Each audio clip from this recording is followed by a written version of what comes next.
Pod leader. Working models who are working. Captions crunch. Pod leader. Conspiracy theory. Top model math. Pod leader. That's not very elder. Too small. So nice to wear. I guess. Hello and welcome to another episode of Pod Lead'em. That's Top Model Podcast spelled backwards. I'm JW Crump, and technically, it's our first photo shoot. I'm Alexander Price, and jealous. And I'm Hannah Jane Ginsburg, and hey guys, any of you know who Jesus Christ is? And this is Cycle 12, Episode 1, the audition episode, the first half, if you're watching it on Hulu. But we did get separate titles for the first two episodes. Thank the Lord. Thank I Jesus did on Christ. Amazon. I don't think I did on Amazon. Ooh. It was just a chunk. For your edification then, Hannah, this one was called What Happens in Vegas, which I'm going to say, we're going to do not the girl who blank titles.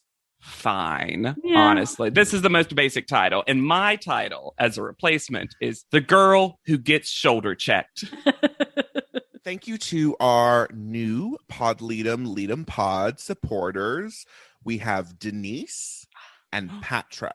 Great names. Also, Denise is so close to Deprice, which makes me real happy. Well, if you combine Denise and Patrick, Deprice. Depriceless. And you can also support us at anchor.fm/podleadem or click that little button in the episode description. Easy, breezy, beautiful. Pod Lead'em Pod. Yes, thank you so much, Denise and Patrick. Now, I thought to myself, JW, you talk about top model math a lot. Maybe that bit's growing tired. And then this episode said, you can't ever stop because we're going to throw so many numbers at you throughout the entire episode, sometimes that are just wrong. Yes. Like fully just incorrect. We're going to numbers. reverse them. We're going to flip them over. We're going to bet on them because this is Cycle 12. And they have this whole intro where Tyra does her thing where she shows every winner, except for, of course, winner Adrian. You know who they show? They show Elise. It was Elise. Yes. I was missed it. Elise. I I rewound reversed and paused, and Yep. it took so much effort, but it was Elise. 2 seconds in. Yep. They didn't even show Shannon, Nope. No. your runner-up and eventual It was all-star. though. It was What a as though they choice. were like, "Hey, Elise also has brown hair. What if we just show Elise Show really fast?" so fast. Yes. I can't wait to see if in yet a future cycle they show another, like Robin gets shown. Like if they just are like, cycle 1 happened, but Adrian didn't. It's bananas. That is, I can't believe I blinked and missed that. That is So incredible. To the erasure of Adrian. It is amazing. Oh my gosh. But so it goes into, this is cycle 12. Reverse those numbers, and what do you get? 21. Lucky 21. So we're heading to Vegas. I'm like, that did not follow logic. Not just Lucky 21, specifically at this moment, top model's lucky number, Yeah. according to the voiceover. If I remember cycle 21, that is not true. Then Tyra goes into her commercial for Vegas, where she tries to rebrand it from Sin City to Indulgent City. It's a little top model geography for you. It's B-roll footage. Hold up. Y'all, I don't know if Alexander and Hannah actually know this. I love casinos. I love I did know gambling. I did not know that. And I, historically and impressively, have never gone into a casino and not come out several $100s richer. That doesn't surprise me. I use my top model math skills Have for you evil. been to Vegas? Yes. Okay. Yes. Very briefly, I was going through on my way to California, but I was like, I have to stop in and make my life better. So when they show Tyra losing slots, I was like, you couldn't even cut to B-roll of a winning slot roll? What? Why? Because she gets 7-7 bar. I'm like, Yeah. that's not a win. I mean, it's not nothing, but it's like not a win. My favorite is some of the sexiest shopping on the planet. Those shorts that she holds up. No shopping is sexy. I'm just going to say that right now. Shopping is not a thing that can be sexy. No. Just gonna Do put a stop y'all like that. to shop? Do y'all It like to shop? depends. because I'm a run in first thing that fits and I think doesn't look disgusting on me. I buy. Shopping for clothes? No, thank you. No, You that know, sucks. I can't shop the wall at all in I terms love of clothes. shopping for books. Okay. I will shop for books. I will shop for makeup. Sure. You drop me in a Sephora, I can waste You can a shop the wall. very long amount of time. Okay, good. I like to know how y'all shop the wall. You know what I mean? But clothes? No, thank you. Only a lucky 13 will make it into the house. Two things about this. One, I know what you're doing, but that's iconically not a lucky number. No.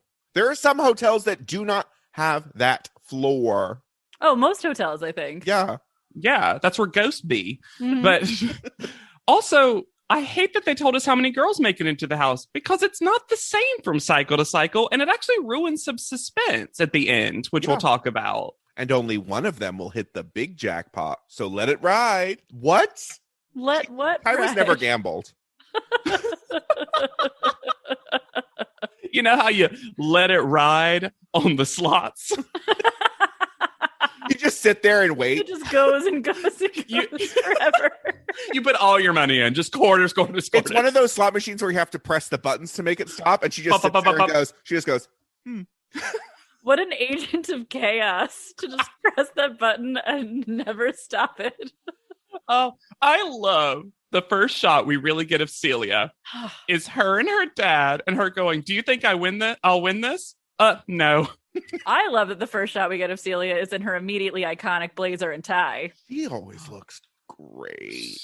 So if you haven't seen this cycle yet, Celia's got a lot of plot lines. Get ready. We're She's gonna got a lot of personalities too, like Loki. But yeah. Did she say there are so many girls here and they're so diverse? I love it. It's hysterical. Okay. yes. How there had to have been something that was edited out. Right? Because when she says there's so many girls here, they're so diverse, it's hysterical. What do you mean? I don't even know what she was referencing. That the women themselves? They all have uteruses. If you phrased it differently, I think one of the problems with Celia is that she always picks the fanciest word. Yes. She hates So if being she from had said, Kentucky. "We're all so different, it's so funny," you would have been like, "That's a little weird, but I see where you're coming from." But to just glam up both of those words and get to diverse and hysterical, it becomes immediately so weird. Hannah, I just pictured, the online tool Grammarly? Yes. Celia has Glammarly, where she takes a sentence, is like, how can I make this the most fashion? I just love fashion so much. Oh my goodness.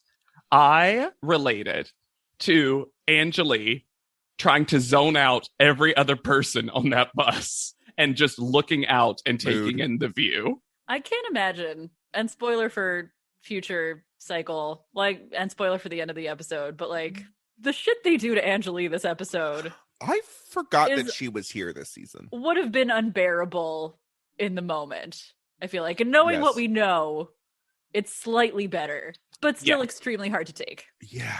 I knew that she appeared in a previous cycle before she made it on. I, for whatever reason, forgot it was this one. So when Angelique appeared, anytime someone, like when Casey appeared, right? Mm-hmm. Right. I'm just like, I forget how many contestants we've had over the years that appeared in a previous semifinals. Yeah. I actually used to think that was way more rare, but now I'm realizing it's almost one a cycle at this point. That's what it feels like. London is one of, okay. I had a couple people DM me that are listeners of the show that were like, we want to predict who will be your Brooke, your Stacey Ann. And I'm going to come in hard and fast, standing London, because London knows how to make any sentence into a meal for post-production. Because she will never just let you have the sentence without a joke. And often a good joke, which in top model world is near impossible. Yeah. London's also very smart because her real name is apparently Lauren. And she's like, there's already another Lauren here. I'm going to be London. She was so afraid of becoming Christy. Right? She was so afraid of them like, well, Christy, that's what we make Lauren and Laura's into. JW, it's such a good point that we get so few contestants who are funny on purpose, Mm-hmm. who make the jokes. And she does. London is funny. Like, London- actually funny. And for an 18-year-old, that is even a higher bar. Oh, yeah. Oh, my God. Nobody's funny when they're 18. No. Imagine. Yeah, at 18, you're just quoting South Park or whatever. Like you don't have your own brand of humor. Because when she comes out and she's like, I can barely see because of all these tall girls. I was like, that's so funny. I feel like the gladiatorial music budget has gone slightly up. A little bit. Sure. Mhm. Because if you wanted a theme, they are here to give you a theme. Whew. And while Mr. J is not wearing skulls, Miss J made sure to bring skulls to this intro. I love that this time they're just hiding behind people. I actually think it would have been cute if they had been posed like a statue. And then as soon as the Yes. girls came up, they activated. They're in like, this is their casino wear. They just came from the slots I feel like they refused to put on costumes this year. after and that was last the whole after gag. last year. Yeah. Miss J is in his preppiest wardrobe throughout the first 2 episodes, which I always like. I always think is super fun. When they say you're here, it immediately cuts to Bette Midler. And all I could think was like, you're here at Bette Midler's place? Does she own this? Well, after claiming a third lucky number of 34, which, no. Because top it's model, double 17, Hannah. I am putting my foot down. No more lucky numbers. But they're at the Temple of Tyra. The nerve to call it Temple of Tyra when we see that Bette Midler is in residence. Exactly. How dare you? And then they start explaining about Nike, the goddess of victory. I take exception to the wording, which means goddess of victory. Nike was a goddess of victory. The Yeah. word does not mean goddess of victory. It's a Correct. name. Right. And I was someone who, senior of high school, took a Greek mythology class. And so later on, get ready, because I found every Greek goddess correlation with everybody. But My mom is a Latin teacher, so I just had to let a lot of this like wash over me. yeah. Oh, I get that. But here early, I was like, oh, cool. We're actually, if you're going to do a theme, I like that you're actually trying to do some real names of things. And then it just drops away later. Just drops away. I had such high hopes for a theme, and it crashed and burned. Only a select few of you are going to go from mere models all the way to full-on goddesses. I know that you said mere models, but Miss J jumbled it so hard, I couldn't tell if he was saying models or mortals, and then just settled on a mix of the two. The mortals would Mortals. have made more sense. Mortals? Mortals. Yeah, mortals. Mere mortals. Mortals would have made more sense. Yeah, you don't go from models to goddesses. Because for the rest of this episode, they mixed together top model and top goddess. Oh my god. Yes. I also find it so frustrating. And I think that Isabella later has taken this too much to heart.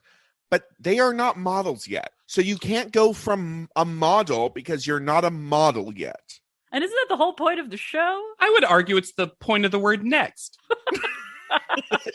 Right? In the title? You just know that Tyra was like, there has to be a goddess of modeling. And they were like, There isn't.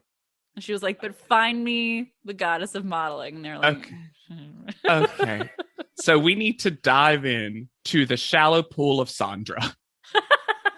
Sandra, who claims a lot of thrones, but mostly the villain of the episode throne. Oh my God. Her first sentence is the perfect good and round sentence. And you'll see why. The whole goddess things. Oh, I love it because guess what? I'm a goddess. I'm an African queen. I'm from Kenya. I'm a goddess. Start saying goddess, ends back at goddess. Full, perfect, good and round circle of a sentence. I go on love it. such a journey with Sandra because I'm like, great, love this, love battling against Tyra's colorism and that whole thing. And then I'm like, Love the fashion. Love the look. looks yes. great. Then goes into full delusion so quickly. But delusion in like a cartoony way. yes. Like if I was to write a sketch about a delusional model, it would basically end up being Sandra. Now, I will say this. My mother's name is Sandy, Sandra, Uh-huh. and it annoys me so much when anyone mixes up the pronunciation of Sandra and Sandra from a personal level. And she says Sandra consistently every time. And there are contestants who just pay that no mind. There is so much Sandra going around. And I know that's a personal thing. And I know some of you are going to be like, Jada, but did you ever pronounce Katarzyna correctly? Couldn't tell you. But this one's personal. So the Jays tell them to get out of their streetwalker clothes. And get ready to show us that goddess potential. Courtney couches herself as this cycle's plus size girl. What was that name? Courtney. Oh, Fortnite? All right. How dare you? Every time I see it. She does spell Courtney in a little behind the scenes for the listeners. The first episode is always the hardest one for me to recap because my phone hasn't learned the names yet while I'm taking notes. Yep. So it does not getting my phone to recognize Tayana was a process. Yeah, absolutely. Yeah. Courtney does spell it Kortnie, which feels like, again, a London style personal branding, but maybe I've never seen Courtney spelled like that before. Makes me feel like you should hit the knee really hard. Courtney. Courtney. Yeah. Then Mr. J trolls them and goes, oh, you guys look really cute. As though he was expecting them to look miserable. He's on full troll alert the entire episode. Oh my God. Technically, it's our first photo shoot. Isn't that fun for We're not you? going to count it, but... That being said, I love the idea of this photo shoot in a casting because it's going to be everyone's side profile. The classic Roman pose. Yeah, the classic Roman pose. I wish it had been reclining. Beyond that, I like it because when we eventually get to that sit down judging the three pictures, it's great to have the same a side profile that's the exact same picture of everyone. I don't know why it took the exact same picture of everybody. Yeah. Some people get into some weird hand-arm moments.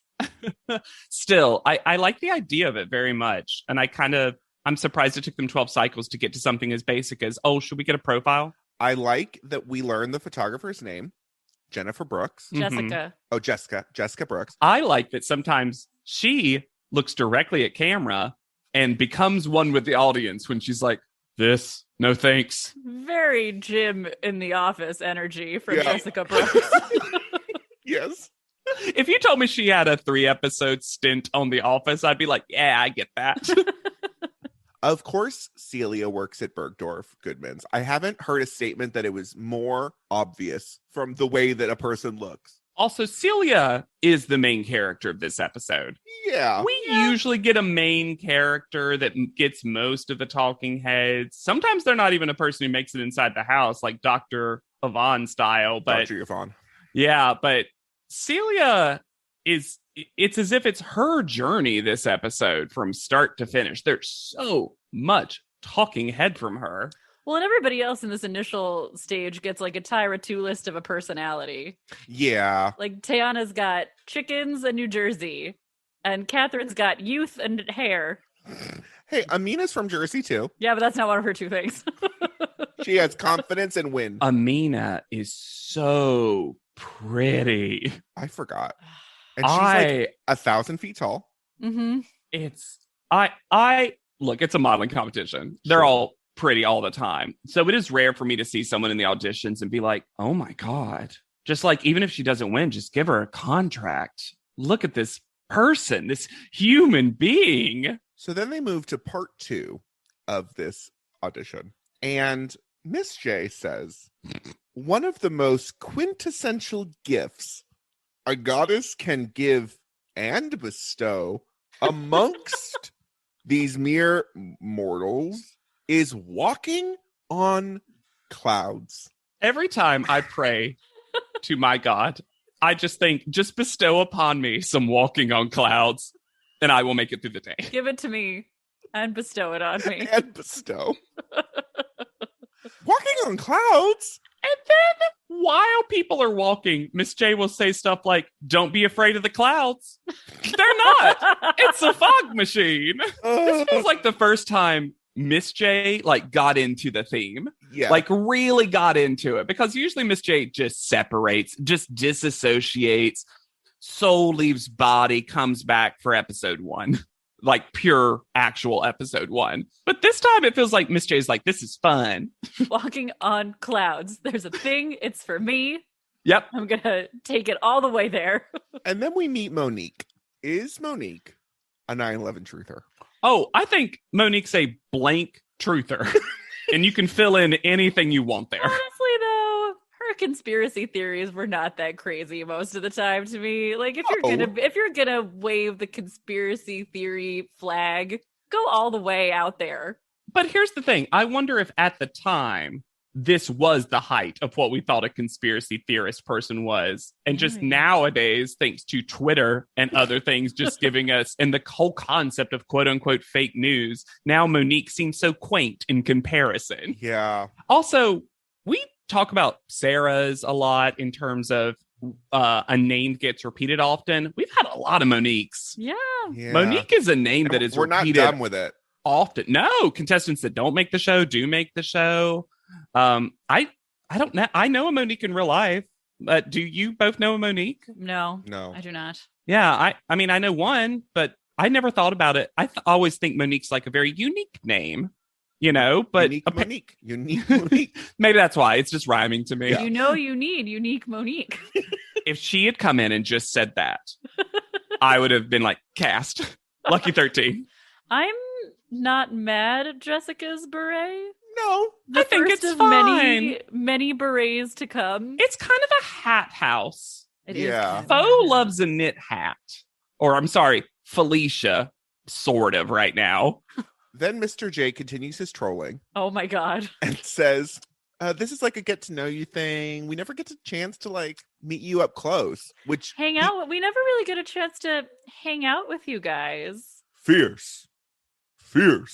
And then out comes, as Courtney describes, big, staunchy dudes. Which is not a name, but not a word, but you know what she means. Oh, yeah. Oh, And then yeah. London describes as big, Spartan, hot Spartan dudes. Mm-hmm. London fucks, y'all.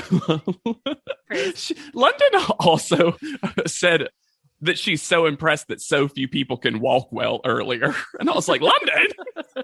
I don't know. I feel like JW, you were with me on this moment. I do not enjoy this clear Mm-mm. bridge platform over this pool situation. Didn't like it in Cycle 9. Mm. Continue to not like at least this time it's Tyra on it. Yes. So she's not putting the girls in danger. True. But this is maybe the farthest away she's ever put herself away from the girls, a full pool. She knew that Celia was coming for that hug and she was not gonna have it. We need to talk about her look. Yeah, what is going on with her makeup? What did she do to her makeup person that her makeup person turned around and did that to her face? A woman of a certain age, Tyra's age, should not wear that shimmery lid and gold lip. Y'all, It looked like a mustache. isn't Tyra. This is the goddess of fierce. Speaking of math, I have been the goddess of fierce for 2,752.7 years, and I am tired. That was my backup quote. I literally wrote, and I am so glad you said that, Alexander. I wrote that out and put, this will be Alexander's opening quote. And I've never done that before. I looked it up. If you Google the number 2,752.7, the only thing that comes up is Presto Color Gel number 275, brackets 2.7.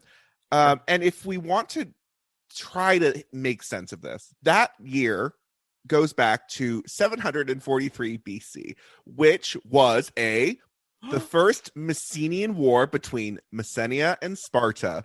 So perhaps I like this. Perhaps when Sparta won, they decided we were so fierce in that battle that we have to have a goddess, and therefore the goddess of fierce came into existence. I love thinking about Spartan soldiers calling each other fierce.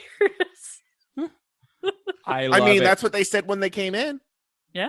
I wish though that It's number all in was quotation marks Yeah. the whole time. Yeah. This is a quote. I wish that was the weirdest thing that she said, that number. because later, when the goddess of fierce is describing who she's looking for, she says, I'm looking for someone to light my chariot of fire. So have sex with them? That is so sexual. The movie about the two British men running in the Olympics? Oh, what does that mean? That doesn't stop Tyra's horniness, because No. later No. it seems like she's gonna go fuck these gladiators one In, by like, one. Assembly line style. Yes. Right? Yeah. Also, Celia cannot contain herself. Pulls out the thesaurus. Yep. Pulls out Glamorly. This woman, she's an entity. She's a force. She's extraterrestrial. Last And then just cycle. and then just passes out. Like, I wish they had added a thud sound effect when she went out of camera.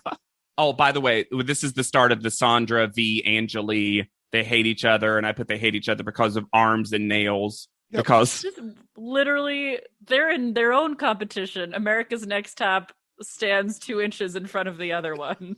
and they're both the final two. So then Tyra's hungry and she needs to leave to go be fed. She might be hungry. She's not sure.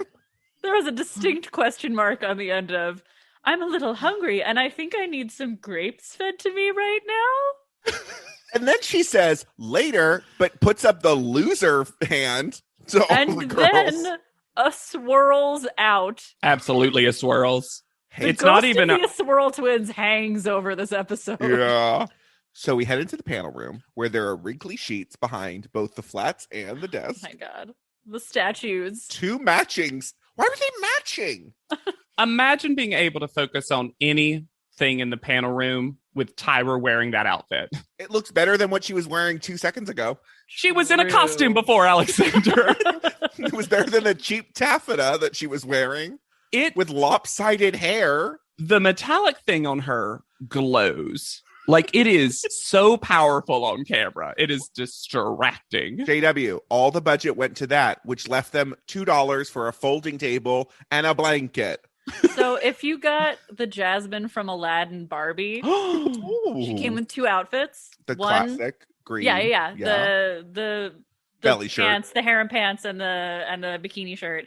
But there was also like a purple dress with a bejeweled collar, which is Ooh. very similar to what Tyra This. is wearing in this I- episode. Wait, did she wear that in the movie?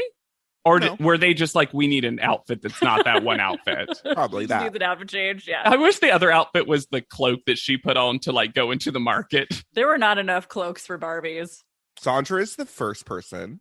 She immediately cries. Well, she immediately walks in looking stunning. That outfit is. She wears good outfits. This is Mhm. one of the best audition outfits we've ever seen because Ever. it's personality driven, but still so fashion. Yep. The shoes are. It's cute from head to toe. Mm-hmm. I love the shoes. Mhm. Those shoes are lovely. Then she mentions that she doesn't have friends, and I thought that's maybe not the reason you don't have friends, Sandra. Yeah. I mean, at this point in her life, she's also very vocally not interested in having them. Mm. Yeah. Sandra's got good things to say. Mhm. She Yeah. speaks on colorism, and Miss J seems, gives some applause, seems very like engaged with that story. The problem is, Sandra, as presented in the entire episode, is such a butthole about everything else that you're like, wow, this is really getting muddled in your perhaps good representation you're talking about here. Yeah. Yeah, she's from Kenya originally, and then Tyra, when talking about Sandra, calls her mahogany. Don't need. Not a good look for you, Tyra, who has a problem with colorism. Yeah. But I will say, overall, for Sandra, great panel experience. Oh my Mhm. god, yes. Like, you can tell she's making it on the show from this panel interview alone. And her body, as Miss J says, is sick. Yeah. Good gravy. Yeah, she's kind of model nouning and verbing right now because she can walk, she can dress, she presents, Yeah. talks pretty well, like in terms of like telling her story and why she wants to model and that kind of stuff. Then London comes in and fully lies to their faces. So when London got the ANTM Mad Libs and was asked for profession, she wrote down street preacher. And London knowing that they're probably going to ask about that, because I'm sure London's application otherwise was so normal, so average. And so London was like, well, it'll make me quirky, but they can also never fact check. Because I'm sorry, all of us have talked about this, listeners. We don't believe this. This is a lie. We don't believe this. And then the language, the way she stalls in order to give herself time. You will find me on the weekends, weekdays, occasionally when I'm not busy, on the sidewalk. Praise Jesus. Do you know who Jesus is? Have you ever heard of Jesus? He's cool. She's like, what did I say? A street preacher, sidewalk, Jesus. Weekends. The weekends are for religion, not weekdays. If you've ever seen an improv show and someone else does the jerk move of giving you a profession that you weren't prepared for, this is how you stall. Like, it was just someone like London and me came onto the stage, and I was like, howdy there, street preacher. And she's like, oh, okay. Weekends. Well, it must be Sunday, because here I am on the pavement. Jesus. Edit. Perfect scene. Her swimsuit is bonkers. Oh my God. These feathers that are just peeking out from underneath the bikini bando. Also, I think her top is a bandana. Next, we have Jessica. They opened Jessica's interview by saying, so you've never been called ugly a day in your life? And I said, what a question. I assume she wrote that on her application, but also, Jessica, why did you write that on your application? This makes me hate Jessica immediately. But it's all like, what world do you live? I mean, you must be kind of an asshole in your daily life. Yes. Because I don't think most people get called ugly every day of their lives, right? She thinks so. Jessica thinks so. She looks at people and she goes, ugly. Ugly. She's imagine like a mean ass mirror. I don't know. Imagine having enough about Jessica to hate, though. Jessica is the most nothing burger of a contestant we've ever had. I kept forgetting her name. I kept having to relook it up. I mean, she is for the next 5 or so minutes until we get one who's even less of a burger. And also, another bad swimsuit. Jessica has on a junior swimsuit with like a little heart design on it. Yeah. Talia's next. She's a burn survivor. She it's so well spoken about it. Has clearly like processed the information. I really admire her setting the tone for how to speak about this and the language. And the show, to its credit thus far, does fully adopt that language. Yes. Yeah. Absolutely. It's just surprising whenever we see an 18-year-old be this like confident in that kind of way. Speaking of her being 18, she mentions that she has 1 year of college left. Did she start college really young? Or she misspoke? Because later, Foe also was like, I'm a preschool teacher. I'm like, you're 19. Do I just not know when things happen? No, I feel like for the preschool teacher, there's a way in which like you start working with a program when you're in high school. Accredited. Yeah. Oh, but I was surprised because we see her age after she talks about 1 year left. And I was like, oh, she's actually going to be one of our older contestants too. And again, not that you can't go to college whenever, but traditionally when you say 1 year of college left, the implication is a 4-year program. Maybe it's community college. And maybe it's a 2-year associate's. She's got 1 year of college under her belt. Yeah, maybe. Yeah, I like Talia. I find her again, presents herself well. I actually find her quite a lot of really gorgeous features. Yes. Yeah. Now, again, I know in the top model community, there's a lot of and I don't like to reference this a lot, but I feel like a lot of people really don't think Talia should have been on the show because of a reason Mr. J says later, which I'll mention now, which is not exactly body type wise what the show normally cast, because she's kind of that middle Sarah Cycle 9 real size, somewhere in the middle. So I think there's some always discussion / controversy of maybe this was the first contestant that was pushed forward only because of representation.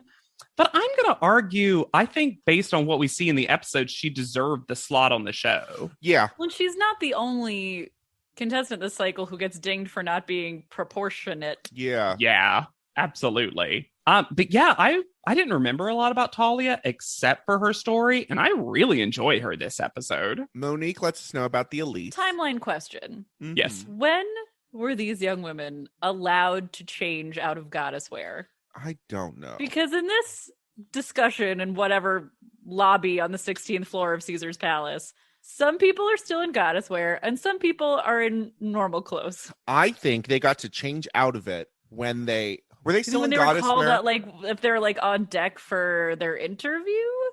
But why not just let everyone change out of it for all that matters? Maybe they were like, some people were like, well, it's not worth changing right now. If I'm not going for another 3 hours, I'll just get. Or the second day. Yeah, or maybe it's like an actor thing where you don't eat in your costume or something. Oh, that's also true. Absolutely. The elites might contain Natalie's family. I feel like that's the implication of this conversation. Sure, they do. I know people in Palace About Circus. you, the only thing you can say about yourself is that your family is kind of rich. And that's supposed to be the thing that makes you stand out in the audition episode. Was Natalie your second burger of nothing? Yes. I think Natalie is rich Tatiana. She does look like Tatiana. She does. I think Natalie wishes she had the Personality of Tatiana, but Absolutely. sure. I do like him. I've started to like Amina. Is she really like that? Is she really that crazy? I like Amina speaks to, you'll notice a lot of her confessionals, a lot of her talking heads speak to you as a person. Yes. Like Amina's always ready to start a conversation with the audience. Like, I'm not saying they are this way. Amina's letting do you you think? decide. Viewers, Amina asked. I'm tall. I'm sorry if I can't see you because I'm all the way up here. Yep. Amina! Over here! We learn Miss J's height, which is 6'5", and Amina is 6'1". And I love that she's like, no, I'm going to wear high heels. I'm Plus always heels, gonna plus wear hair, she says. Yeah. Yeah. She really is just, if you saw her walking down the street, you would be like, well, that's model. Oh, absolutely. Mm-hmm. And it's also funny to think of someone on this show presenting as tall, but she does like, oh, this is our new tallest contestant ever. And if I remember, her bathing suit is nice. Oh, yeah. Oh, yeah. And I want to point this out. Now she wears what I think are very cute orange and yellow hoop earrings. Mm-hmm. And I want to point them out for two separate reasons in the following episode. So I'm taking one of the beads from the earring, planting it.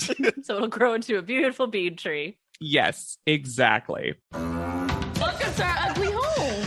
Reddit is back for a historically hideous season. It's our 100th ugly house. This place is mayhem. That is impressive. And if these walls could talk, Do you cry a lot? I do. they'd have a lot to say. What in God's name is this pit? Don't get too close. You know, if you see the show, I'm a scaredy cat. Ugliest House in America season premiere Wednesday at 8 on HGTV. I had that dream again. My small business needs to hire, but I don't use LinkedIn. And I hire wrong. So then I'm doing IT, and when I go to plug the servers in, they become sentient. And they won't let us access our network unless we forward their chain emails and memes to more and more and more people, and then I wake up. Don't let hiring nightmares ruin your dreams. LinkedIn Jobs' new AI assistant finds and invites best fit candidates to apply, so you can discover talent you may have missed. Post your job for free at linkedin.com/quality. Start hiring today with LinkedIn. Oh, it's such a clutch off-season pickup, Dave. I was worried we'd bring back the same team. I meant those blackout motorized shades. Blinds.com made it crazy affordable to replace our old blinds. Hard to install? No, it's easy. I installed these and then got some for my mom. She talked to a design consultant for free and scheduled a professional measure and install. Hall of Fame son. They're the #1 online retailer of custom window coverings in the world. Blinds.com is the GOAT. Visit Blinds.com now for up to 45% off site-wide and free professional installation. Rules and restrictions apply. So then we have a very strong storyline for Catherine. Yes. Catherine is crying, and she says that it's not because she's sad or angry. It's that she is dealing with anxiety. And it's like, hey, just letting you know this is not a thing. It's anxiety. I'm having a bad day. Then Celia comes very hard for Celia Catherine. turns into the shady manager of a Motown group. These wallflowers aren't going to cut it. You need to be stellar. You need to be on it. If a cigar had suddenly appeared in her mouth. From her blazer pocket. Exactly. These kids don't know what it's like to work nowadays. I'm 25 and I get it. I've seen some things. Let me tell you a fun fact about Catherine. Pans. No, way more fun than Pens. Her name was Lauren Michelle, but changed her name and the spelling based on what a numerology expert told her. Oh. Why wasn't that her thing? That would have been such a fun little story. Instead, she brings pens. Food okay, pens. you came all the way from Indiana with something in your hand. Holding it on the Clutched. flight. My only carry-on. I won't I'm going to check confess the something pens. to you. Were you a pen girl? Right now. I had a pen collection growing up. I think a pen collection's a real Fine. fun They were collection. all floating pens, specifically. I have a question. What is that? It's like when you get, it's a pen that has a little scene in the top and Yeah. part of it like moves. Oh, So it's like the little boat that goes by the Statue of Liberty. If you Or buy the it at Statue of bikini that Liberty. comes off the lady. Mm-hmm. That's such a fun collection. I had like more than 50 of them. Like I had a very serious pen collection. So I'm just saying, I question whether 5 is truly a collection. I assume that was supposed to be representative of her collection. Of a larger food-themed pen collection. Here's the thing. I am not saying that Catherine should have been on the show. However, they're so mean to her. Oh my god. Well, she comes in trying to be cute. And as she even says, Tyra can recognize a gimmick. Yeah, she tried to have a gimmick and street preaching wasn't available anymore. So she had to default to pins. Strong Hannah from Alaska vibes. Yes. Yeah. Also, the strength of the ADR to make it seem like Tyra told her to go out and think about fashion when clearly Catherine came back in and was like, hey, you said I don't know anything about fashion. Agnes. Thank you. Thank you. This was not prompted. No. She gets caught off guard, and the show has just edited in that she has anxiety. She gets caught off guard when Tyra is mean to her, and Tyra's not mean to anyone else. This is so weird to me. And the thing that really killed me was when she shoots for Elle McPherson, and Tyra's like, not a model working today, next. And she goes, I apologize. And I was like, oh, honey. She is trying so hard. And then when she comes in with 3 designers, she's like, bam, bam, bam. Also very specific reference. So, I just didn't think of 3 names. Mm-hmm. I would have literally, honestly, model ability aside, almost put her on the show because I'm like, who can stand on her own 2 feet against critique? Catherine. She's got some grit. Yeah. Talking about someone else with grit. Alex from Tampa, Florida comes in. They want to make fun of her so badly, and she just doesn't let them. Yeah, I appreciate that Alex will not get trapped in the trap that they are laying. She is from Tampa, not from Trappa. That is all I'm saying. Now, did I need any more from Alex? No. Nothing. No, I did not. But good for her for controlling her own very brief narrative. Mm-hmm. Alex Mack comes in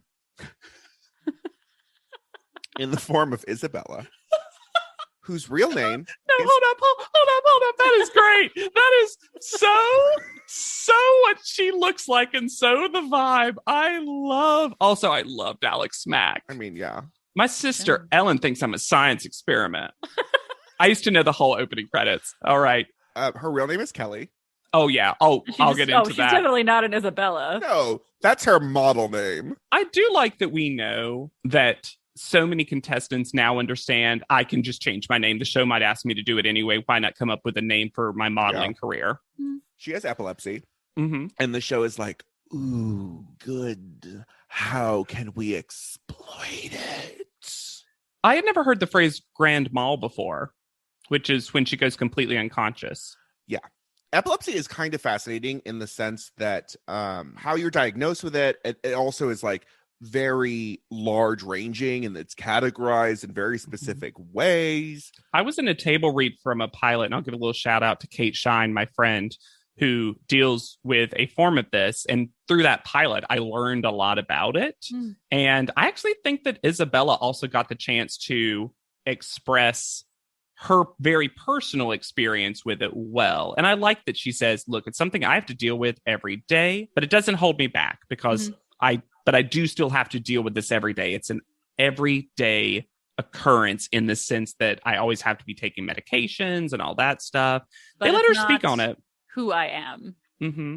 However, her walk is Lord. insane. Yeah. The way she walks out in that swimsuit, it's like her joints are barely holding together. She's also so skinny. I don't know if I would have let Isabella on the show. It seems like a strange choice to me. Yeah, I don't think she did anything noteworthy from a model perspective or necessarily a Personality. panel interview perspective. I like her. She seems fine. cool. Yeah. I like to imagine when Nyjah comes in that she actually hadn't written down that she was prom queen and Tyra just assumed. Because her first question is, so you're a prom queen? She's like, yes. Yeah, I was. Thank you. How did you know? They're not mean to Nyjah, but they do put her through it. They put her through everything. Gregory Hines me. And like, they can't trip her up. She No. poses, and they're like, oh, you're so mean. Do you do anything else besides pose with a scowl? And she's like, yes, I will now give you a full tap routine. By the way, I would like to point out Full mouth open, which I loved. they don't bring it up, but she's from Rancho Cucamonga, so she's rich, y'all. She's real rich. There's also, weirdly, this is, I feel like, the first time someone has danced and there is no montage. None. I 100% thought, oh, they're really heavy-handedly setting up the montage. And then it's just poor Nyjah, the entire routine, I think, in heels. And I'm like, it's almost uncomfortable to not montage. Yeah. So Felicia walks in. Now, at this point, are they still calling her Felicia, or are we already weirdly to Foe? Because we never get told when Foe begins. I thought she said that she went by Foe. She does. She might, but sometimes they say Felicia. But she gives her full Tyron, which I appreciated. It was very helpful to write down. Mm-hmm. We find out that Foe has a brother who's an asshole. Yeah. Uh-huh. This description of her freckles and her brother saying that someone got a screen and then threw dog poop through the screen to her face. First of all, that's so brother. Yeah. I will say. That's classic brother energy. And Foe seems like she thinks it's funny. Yeah, but still, Jesus Christ. You know what I didn't find funny? The fact that Mr. J has to prove that he speaks Spanish by just saying amigo. When she sets up that she is, as she terms it, Blaxican, half black, half Mexicana. And then for the smallest bit, I actually think it's cute and not inappropriate for them to go, holla, hola. And I'm like, that should have been, that was fine. I would have been fine with that. Cut print. And then Mr. J, just having to be part of the bit, goes, amigo. Who are you talking to?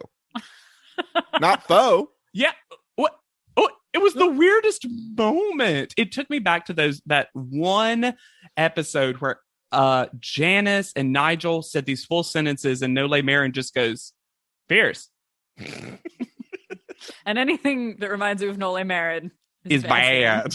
Is bad. I spy with my little eye something that begins with pig face, because on the table of food there was a full pig's face. What? Yes. Well, these people are loving this food, though. Hey, it's these Vegas. Contestants ready for it. If you could eat at the Caesars buffet, I mean, eat at it. Have you guys been to Caesar's Palace? Because they have a fountain that is about the fall of Atlantis that is 9 minutes long, and it's animatronics and special effects. Sorry. Wait, hold you on. You said that like it's a normal thing for a fountain, to have a length. Yeah, it does. Like a length of time. It does have a length of time when the show happens.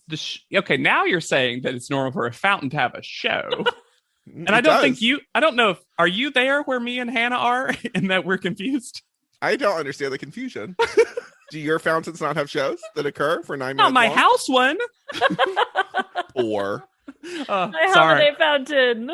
We're just having fun with this because we have to talk about sad Angelique's story. Oh, Jesus. Oh, we cut real hard to Courtney on the ground next to Angelique, and all I could think right before Angelique started speaking was like, "Oh no, what are we about to talk about?" I forgot this. This story, and it is devastating to hear about because I think the it's brought up because I feel like the table while eating was talking about family and maybe who has kids. Yeah. Yeah, she said someone just asked her if she had any kids. Yeah.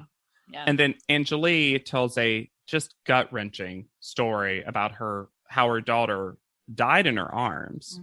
And she also mentions how you don't think it seemed like I'm kind of parse it out a little bit because she's upset. So the sentences are a little jumbled here and there, but she's talking about how cutting off life support is easy in theory until you actually have to do it into your own child, which, whew, my goodness, that is just, it's such a heavy thing to talk about. And I do kind of like that the show gave us this dimension to Angelique. Someone who they could have very easily edited this away from, and made her just this one note person in this, especially in the audition episode. That's such a easy thing potential. To do. Yeah, it's an easy thing to become an editing victim of. But whoosh, that is a rough story. I also find Angelique very beautiful. Oh yeah, and very like current in her beauty, like current for now. Yeah, I mean, I will say when they tell her to take off her earrings, I think she does look better, only because I think she has such interesting features. You don't want anything to take away from it. The hair too. Getting rid of the hair was the correct choice. Oh, that weird fall. She is the definition of a natural beauty. Yeah. She needs hair completely pulled back, like you're saying, like it's just all angles, all gorgeous, fascinating angles. Absolutely. And then Mr. J refers to Port Authority as the armpit of New York City. Yeah, I was like, all right, Mr. J, calm down. Like, calm down. Like, I'm not saying Port Authority is great or anything, but like, calm down. I don't know why I got offended, but I was like, all right, calm down. Especially because she had just told a story about how she slept there to be able to come to the competition. And basically Mr. J was like, ooh, that's really bad. Like, all right. Yeah. Like, we know sleeping anywhere that's not a home for the night is bad. And then Tyra reprimands her in the strangest way, where she's like, for legal reasons, I need to tell you not to sleep in the bus terminal again. Thanks, Tyra. It's about safety. All right. You're a show that dunks people into water tanks, dangles them over holes. Like, don't talk to me about safety, Tyra. Carrie D in an unheated pool. Celia comes in, and I'm going to say I didn't like the fact that we almost summoned the twins. Except it's an almost summoning the doubles as a read. Yes.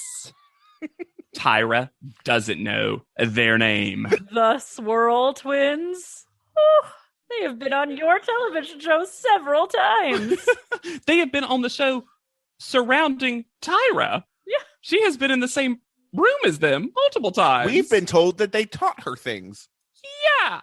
Oh, so you tell me, and this is the first time this has happened. I think the hometown name could have just been the contestant's name, because you tell me that Celia doesn't look like a Cynthiana. So her outfit is very cute, but I feel like she wore this outfit because she was prepped to get dinged on her age. So she picked her most juvenile outfit. Ooh, I like that theory, Hannah. Yeah, because it very much is that truly fun young. Because if she had worn the suit with the tie, they've been like out. It's so fashion, but they would have been like, wow, look at the working 30-year-old or whatever. I was not the most desirable creature on the planet. What I scream when I'm in a gay bar. I don't feel the oldest. I just feel like I know what's up. Fortnite from Houston, Texas comes in. No, Kathy from the Kathy comic strip comes in and says, your body is a temple, and sometimes my body wants cheesecake. And listeners, I was like, there is no way she came up with that. There is no way that she is the first one to say that. That is so planned, so rehearsed. I looked it up, and when you look up that exact line, the only things that come up are Pinterest posts about Courtney. So good for her. Does she also come in with a Russian accent, or was that just me? No, she made like a character bit, and I wonder what movie had just come out that had that. Like, it felt like she was trying to Borat or like something. Like Austin Powers. Yeah, very fun. She's fun. Sometimes I mean that sincerely. Sometimes it's a lot. Yep. They also go into her having been in a relationship with a famous person. Dale Earnhardt Jr. Mm-hmm. And the funniest thing to me about this is that they show a picture of the two of them and feel the need to tie rod it. Yeah. Like we can't recognize her. I will say, I want to know when she dated him because he is 11 years older than she is, and she's not that old. Yeah, I'm hoping this was a earlier this year situation. She also apparently has been termed a pit lizard by fans. Which, objectively funny wording. Which she describes as a woman whose booty is pointing wherever the driver is. Again, objectively funny description. But why would she point her booty towards them when she's got those breasts that are so large they can barely be contained by the swimsuit she chooses? It is not proportionate. Ugh. It is Takara 2.0 size. Full grown dogs. Yes, absolutely. You got them things. I gotta say though, I like Courtney, and I think she also fine. gave a good panel interview in general. I do hear what you're saying though, Hannah, about sometimes she's the right kind of fun, and sometimes she's one too many glasses of wine at book club. Yes. Fun. Yeah, I generally like her also, and really do think she seems legitimately fun. But it's like when you already are fun, you don't have to work to be fun. You don't need to gild that lily. Mm-hmm. Mr. J is not the only troll this episode because Allison is here, definitely trolling these other women, right? Oh yeah, Allison's trolling everybody, The and show. I'm here for it. because you can tell how often she is kidding. You can tell the way she delivers stuff. She's like, "Oh, I know I'm being silly. I know I'm being cute." We do get a very brief appearance of a Tatiana. Oh yeah, we got to like blink if you miss it. Yeah, Tatiana gets one. Imagine being on this show, making it to the semifinals. You get one talking head, and it's just talking about Allison. My favorite moment of Allison trolling is when she's actually in front of the panel and she says that the other girls say she looks like a scary doll. And then Miss J says, "So like the bride of Chucky," which she does not look like. At all. She looks like so many other scary dolls, but not that one. And then she just goes, "Yeah." It's perfect. I love it. She also gets her own spooky music. So if anyone was going to get their own theme music this season, it is absolutely Allison. Jealous. So this whole nosebleeds thing is so funny. It's so like the perfect little thing. I do hate, whether or not it's for the cameras or not, that Mr. and Miss J always act like anything like this is the height of like weirdness. Yeah. Like, I'm just afraid she's going to Punch smash you her nose in and the face. collect her. Like, calm down. She's a girl who has a weird interest. Then someone comes in who the panel can't decide how to say her name. Yeah, I also wanted to have a discussion with y'all. Yeah, I feel like I already messed it up this episode. Is it Tiana or Tayana? I think it's Tayana. Okay. Because we get a lot of Tiana. Because my memory is saying that there was a thing that was cut out of this season where they consistently call her Tiana and she says, "My name is Tayana." Like, does correct them. Maybe we'll look it up just for... Yeah, between episodes, let's see if we can find it. So listeners, just know we're going to do the research. Bear with us. Yeah, we're going to see if we can get something up across the not used recently top model news desk. Beep, beep, beep, beep, beep, beep, beep, beep. I'm going to say Tayana for now, though. Yeah, that seems correct. But they go hard on Tiana. Let's see if me and you can reenact this, Alexander. Okay. So I'll be the terrible judging panel. Okay. And you be Tiana. Okay. So you're a tomboy. Oh, yeah, like dirt and things and chickens and dirt. Okay, so tomboy. No, I just like doing this and that. Tomboy. Mm-hmm. Thomas Boyford. Like they want. She's clearly not wanting to use that word. She keeps saying country, which I love. And they're like, tomboy. Say Tom once for camera. Tomboy. Tom? I know a boy named Tom. It is a cartoon with a mouse and a cat. What's the name of the cat? Great. Now, Chef What Yardie. Tomboy. Talk about a great bathing suit. Yes. This is also the first time we hear, and we will hear it again and again And again, Tyra's discovered wind tunnels. She is so happy about this discovery. And I feel like Tayana is just like, yeah, I've heard this. Thank you. Yeah, that's what my face looks like. Great. I think it's funnier later when they troll her for her small head, which she does have a tiny head. Yeah, a tiny head. I wrote this. This is one of my favorite notes ever for the next scene, that the ladies' indistinct chatter in the room. Because there's a lot of brackets of indistinct chatter for captions. Was this before or after the moon transition shot? It was the moon transition. The moon rose and set over Las Vegas. So quickly. The girls walked in chattering indistinctly. And then Miss J said, I think the excitement is about to change. Also, they had to put the goddess dresses back on, and they are literally unraveling. Yep. Oh, why make them do this again? That should have been for that one photo shoot and nothing else. What is going on with Mr. J's speaking right now? Because they have to ADR almost everything he says. It's just like, these assholes are making me do this and this and this. And they're like, so we're going to re-record. Lucky 21 will continue on. Is Monique, in her interview, wearing a Kangol hat? Seemed like it. And a truly giant necklace. The necklace was more the problem for me. So there are boxes full of wreaths, golden wreaths, or nothing. Or nothing. Yeah, I really wanted to see what an empty box really looked like, because there's two things I like about this. Yes. I like that they know which one they're going to because they're named, so it's not a search in the magazine situation. No paper cuts, thank you very much. And I like that this is the reveal of their first photo. Yes, it also helps, I think, because so many people have the same name that when they opened the box, they had the photo of the person, so they could be like, it is you. Fo says that she cannot believe that she, as a person, nay, as a human being, made it on the show. Because she's a mere mortal. Defoe is the kind of person who would get real into the theme. True. Be like, oh, you want me to say nonsense? Yes. Well, preschool teach me to death. She's decorated a classroom. She has done a bulletin board. She knows how to get and here's a hard thing. I learned this from my mama. All right. The kindergarten teacher, mama, that bulletin board border, that is the crinkly style. You all know what I'm talking about. Yes. Is difficult to staple, but there's a way. Yeah. There's a correct way, and Fo knows it. Fo knows. Talia is the only person who knows the right way to wear the wreath. Yeah. Thank you. I almost wanted to give her credit. Like, she should have gotten an extra frame or something. Yes. Why is she literally the only one? We also see a couple names of people that we never meet. Tatiana, I know she got the one thing. But barely. Yeah.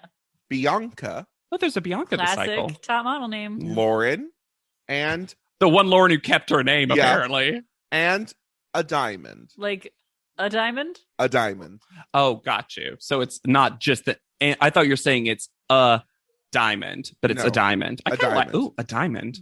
But I'm shocked that we didn't meet a diamond. Yeah, that's a great name. You It's a know great top that model name. They would have loved to have her. Like maybe they treated her She so walked badly. into panel and they went, "Are you forever?" I love it. Now, I've liked Angelie up until now, but there's one thing that I will not stand for. Angelie does incorrect top model math.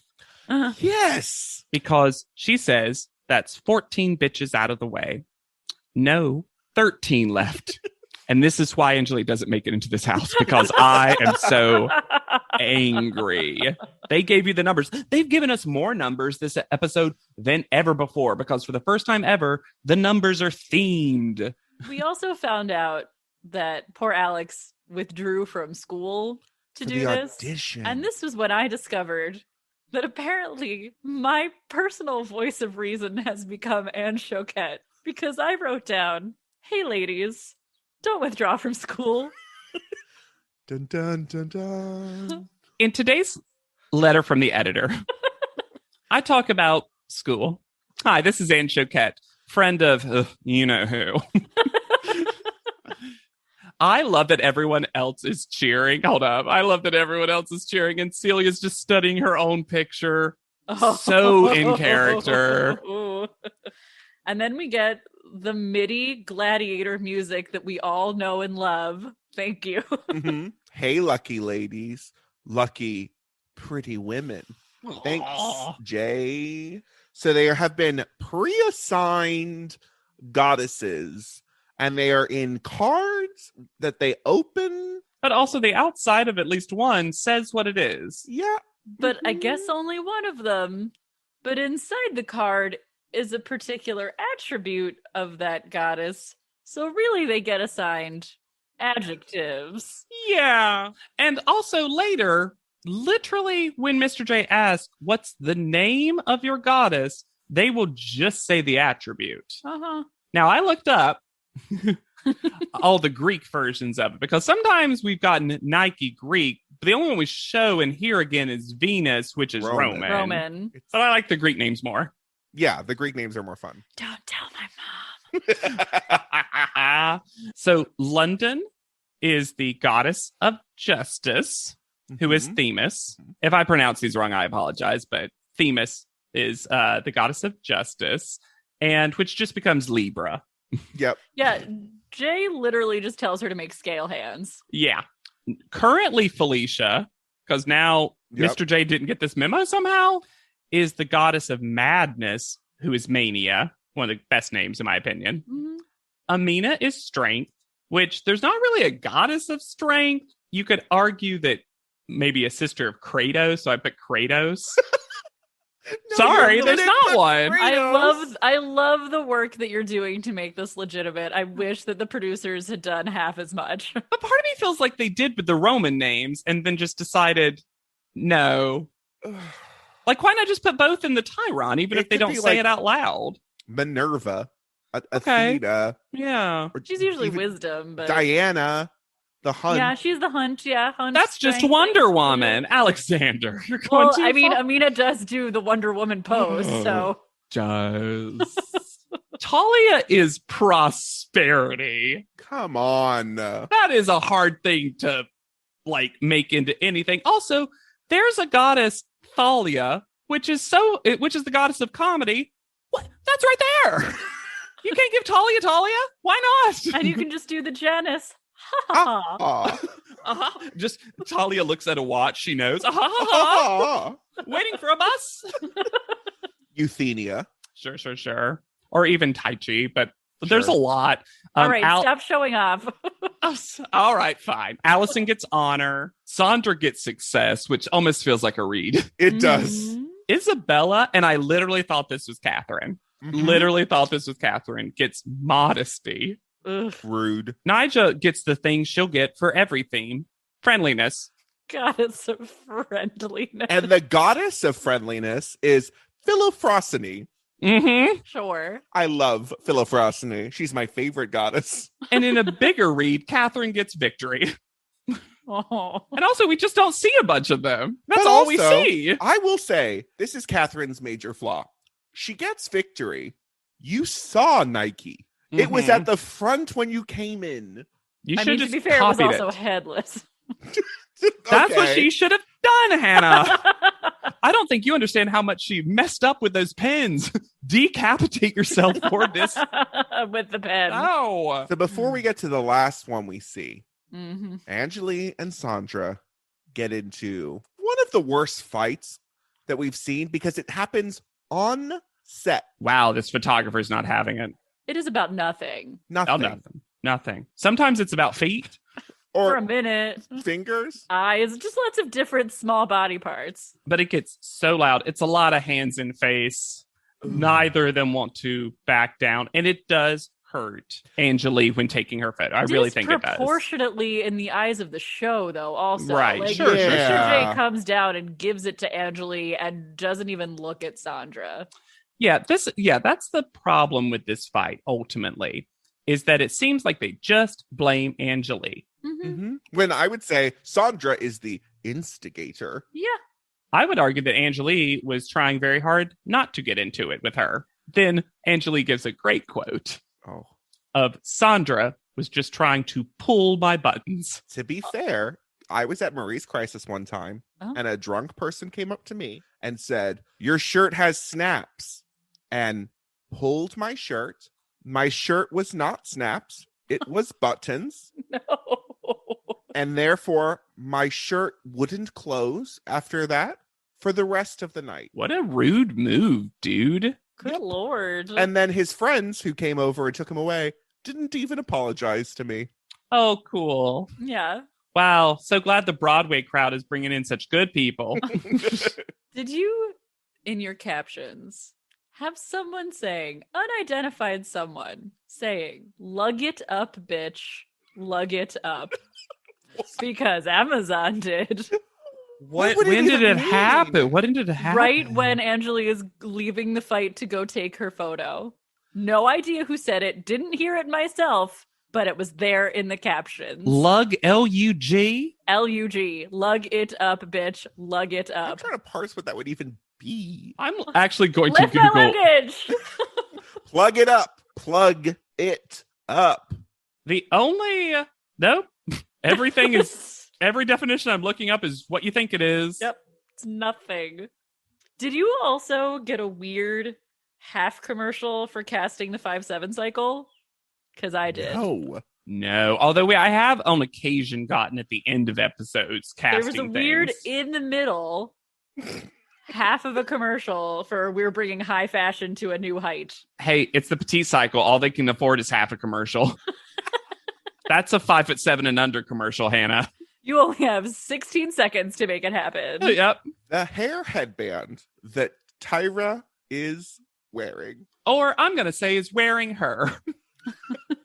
And then she lies and says that we've never had 21 before. That's a lie. We've definitely had 21 before. We've had all of these numbers before. We also get a look into how Tyra thinks goddesses work. The goddess of fierce is so tired. And she is in retirement, but she needs an heir. Goddesses can't retire. There is only one kind of goddess that can retire, and that's the living goddesses of Nepal, and they retire at puberty. I would also argue that eventually our whisper goddess Anne Choquette does retire. That's not for a while. That hasn't happened yet. But why is Tyra's whole deal with the goddess of fierce been her tiredness? What a strong choice. Oh, is this because... Okay. Okay, conspiracy theory.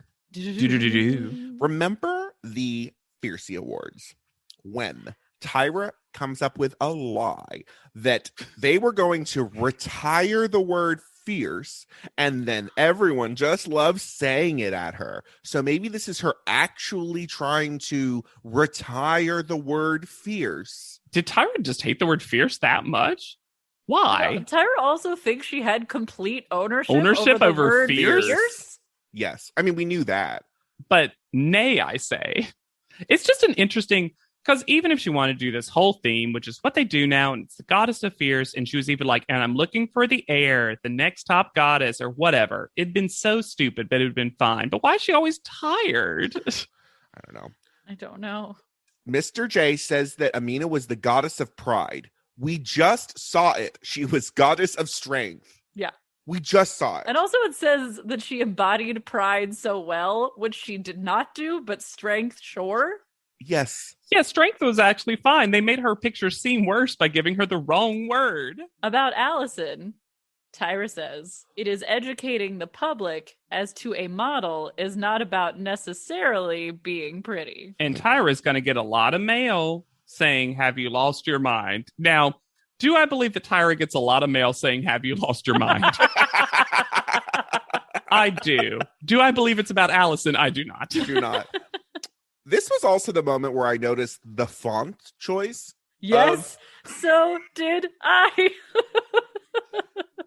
It makes it almost unreadable. Nigh unreadable. It's not papyrus. It's like papyrus's cousin. Yeah. It's like papyrus, but with more triangles. Oh, is it gay papyrus? All those triangles? Then Tyra lies and says that she likes smart girls like Celia. That is canonically untrue. Tyra likes smart girls, but Mr. J knows how she doesn't like it when girls fight. On Isabella, Tyra says, I just want to buy cornflakes from her, but model fierce cornflakes. How did that not come out? How did model fierce cornflakes not get released? I had that written down. And until you said it, I could not figure out what it meant. Because it's nothing. It doesn't make sense, even with full context and seeing Isabella's picture, because it's a picture of a great goddess, and Isabella's doing average modeling. When Tyra and Mr. J get into a fight, and it is kept in. And Miss J just looks to the left, searching for the exit. The only time I've seen skin that perfect is after you do your makeup. Well, let me say it again. Next. And then Tyra's like, no. We're moving on. But I thought Tyra didn't like it when girls fight. Mm-hmm. Yeah, the fact that they even leave in the line of him telling production he's going to say it again. Yeah. The Post now also hates Mr. J. The squeegee noise when they talk about Natalie's smushed face. And then it's time for Mr. J to throw out some more numbers. There's too many. Guys, I love top model math. This is too many numbers. I'm going to go bet on 12 on the roulette table. You bet on 21. And Tyra, you can bet on 13. Which makes it seem like he's trolling Tyra now? I don't know. Also, I'm going to say it right now. Those 3 numbers on a roulette wheel, that's not good. That's actually not what you want to do. That's neither here nor there. But, like, that's also not a very good bet.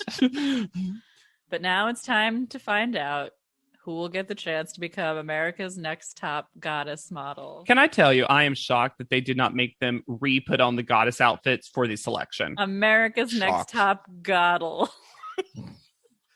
I'm glad I said my sentence to give you the time to street preacher your way into that joke. Just slide right into the pavement. Yeah. Tyra Banks is no Anne Choquette. Hello, Ladies is canonically Anne Choquette. Yeah. Stop. We have a goddess of whispers, and her name is Anne Choquette. But we do find out that they are going back to New York City. Thank God.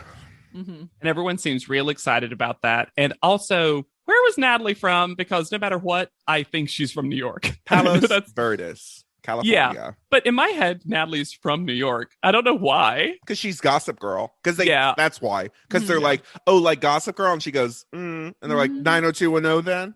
I was watching a lot of teen dramas. Yeah, but I like that those are the 2 levels of rich you can be. And I would argue those are the same level of rich. Indeed.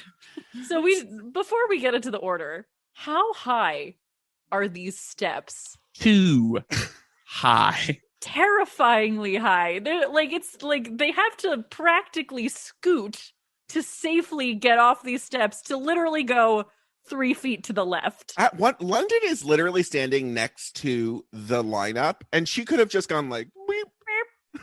Also true. They also don't have a great designated place for the people after they get chosen. No, and they end up staying it's very far away from each other. Poorly done. We get an extremely plausible first call out. Amina. Yeah. Then Natalie. Then Foe. I'll be honest, I was surprised though Foe was 3rd. Then Allison. Talia. Celia. Nyjah. London. Tiana. Courtney. When she says Courtney, Tyra gives a full crazy eye. Yes. Don't know why. Does. She's been doing a lot of also turn her head to the side and then go, Courtney. Gotcha. Surprise. And then the next one is Isabella, and captions crunched her name and spelled it wrong. Yeah. There's only one L, right? Devastating. Yeah. Isabella. Jessica. Who is wearing, practically, the spring dance dress from the episode of Beverly Hills 90210 where Kelly and Brenda wear the same dress to the spring dance. I know exactly what you are referencing, and that is perfection.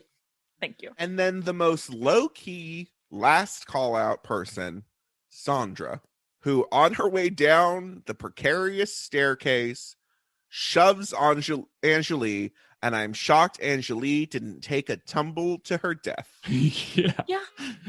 It was okay. We talk a lot about the potential for drama with the last call out. This is one of the worst selections ever. Yes. Because you should have done Sandra earlier, and then the drama be, will Angelique also get selected? And let Celia be the last call out. Or I would even argue someone like Allison. Allison, honestly, would have been good. Foe would have been good. Mhm. It would have been very jerky, but Talia would have been a more plot, like for the show's edit. Yeah. You know what I mean? Like people who really want it. Sandra never at one point seemed nervous. At all. And the show never made it seem like they weren't going to pick her. No. Then the strangest ending happens. What is this practically up the dress shot of Tyra we get from her descending from the reading location? Yeah. This From is Mount like Olympus. Indeed. So she tells the girls that they're going to live on the Upper East Side. Why tell them now? When she goes to the people who didn't make it in, all of whom are freezing, I'm pretty sure, because yeah. Vegas gets Yeah. cold at night. Yeah. And she points to the girls who made it into the house and says, "You will strive to get that emotion, but just know that this emotion right now does not mean it's the end of the road." I would argue they weren't striving for the emotion. I would argue that there was a very specific prize that they were trying to get, and not getting that is what brought the emotion forth. I would further argue that they were just striving for a job. Indeed. I did like Catherine's last. I really wish I had been in the house because I would have made the competition more intense. Good for you, Storyline, Catherine. Catherine. Good for you, Catherine. And Angelique tells Tyra she'll be back, which a lot of people say, but this time actually will be true. And Celia says that she cannot wrap her brain around this concept of being on billboards, which we didn't hear about and doesn't seem like that difficult of a thing to grasp if you've had a dream of being a model. Also, I'm going to argue that being on a billboard isn't part of the prize package necessarily. You might get a Walmart cutout. Yeah, you need to be ready to wrap your head around the concept of a cardboard standee. Aisle ender. This is a good audition episode, though. A lot of likable people, which is always cool. Yeah. And we got a lot of story very quickly. And, you know, I would say as far as top model levels of exploitation go, this, I mean, Wasn't too poor bad. Angelique aside, Yeah. we've had worse. And I would even say that still, the stories that Angeli, Isabella, Talia, and and a couple other folks get to tell, the show just unedited seemingly lets them say it. Yes. And the theming was at least consistent. We went from goddesses to goddesses. We didn't go from aliens to robots. It might have been a strong choice, but at least it was the same choice. Much like Sandra's opening, we went from goddess to goddess. And if you go from goddess to goddess, you should rate, review, and subscribe to this podcast. We love hearing from you, your hot takes, your iced tea. You can reach out to us at podleadum.com to send us an email, or you can send something to our P.O. Box. The address is on that same website. You can find me anywhere at Yet Charming. I am on Instagram at Hannah Jane Ginsburg. And I'm on Twitter at JW Crump. And be sure to use the hashtag PodLeadum anytime you post. That way I can retweet it and see it, and Anne Choquette can retweet it and see it. Yay! So for PodLeadum, I have been Alexander Price. I'll be Hannah Jane Ginsburg. And I'm JW Crump. And we'll see you on top. PodLeadum is not endorsed by America's Next Top Model, Tyra Banks, 10x10 Entertainment, or any of their subsidiaries. It is intended for entertainment and informational purposes only. America's Next Top Model and all names, pictures, and audio clips are registered trademarks and copyrights of their respective trademark and copyright holders.